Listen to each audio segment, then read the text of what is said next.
আমরা প্রতি বছর এই সময়কালটা উদযাপন করব, যাতে পরবর্তীতে 16 বছর আমাদের অপেক্ষা করতে না হয় আবার এই অভ্যুত্থান করার জন্য। ইতিহাস সাক্ষ্য দেয়, জনগণ যখন জেগে ওঠে তখন কোনো শক্তি তাকে রুখে দিতে পারে না। আজ ইতিহাসের এক গৌরবময় ক্ষণ। 1 বছর আগে এই জুলাই মাসে আমাদের শিক্ষার্থীরা যে আন্দোলন শুরু করেছিল তা এক অভূতপূর্ব গণ অভ্যুত্থান রচনা করে আমাদের মুক্তির স্বাদ দিয়েছিল। জুলাই ছিল দেশের গণতন্ত্র পুনরুদ্ধারের লড়াই এক অমোঘ ডাক, এক জনতার জাগরণ। সেই আন্দোলনের মর্মবাণী ছিল ফ্যাসিবাদের বিলোপ করে নতুন বাংলাদেশ বিনির্মাণ, রাষ্ট্রকে জনগণের হাতে ফিরিয়ে দেওয়া। আজকে আমরা সেই জুলাই গণ অভ্যুত্থানকে স্মরণ করার অনুষ্ঠানমালা নিয়েছি। সেটা শুধু ভাবাবেগের বিষয় নয়, ক্ষোভ প্রকাশের বিষয় নয়।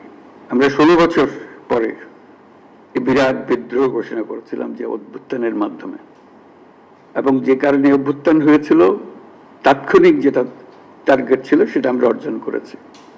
কিন্তু তার পেছনেও ছিল একটা বিরাট স্বপ্ন, নতুনভাবে রাষ্ট্র ব্যবস্থা বিনির্মাণ, নতুন বাংলাদেশ বিনির্মাণ।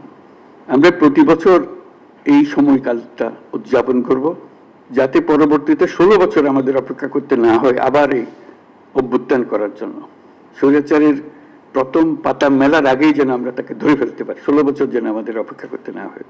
আজকের এই অনুষ্ঠানে উপস্থিত থেকে আমি গভীর শ্রদ্ধার সঙ্গে স্মরণ করছি সেই সব তরুণ তরুণী, নারী পুরুষ, শিশু, বৃদ্ধ, কৃষক, শ্রমিক, শিক্ষক, রিক্সাওয়ালা, যারা রাস্তায় নেমে গণতন্ত্রের পতাকা উঁচিয়ে ধরেছিলেন, সাহস, ত্যাগ আর দৃঢ়তার প্রতীক হয়ে উঠেছিলেন। আমরা আজ মাসব্যাপী যে কর্মসূচির সূচনা করছি তা শুধু স্মরণই নয়, বরং একটি নতুন শপথ। গত বছরের জুলাইয়ে দেশের সকল শ্রেণীর, পেশা ও বয়সের মানুষের মধ্যে যে ঐক্য তৈরি হয়েছিল, আমরা চাই এই জুলাইয়ে সেই ঐক্য আবার সুসংহত হোক। আমাদের এই কর্মসূচির মূল লক্ষ্য জনগণকে গণতান্ত্রিক অধিকার সম্পর্কে সচেতন করা, রাজনৈতিক দায়বদ্ধতার দাবি জানানো এবং রক্তের বিনিময়ে পাওয়া সংস্কারের এই সুযোগকে হারিয়ে না ফেলা।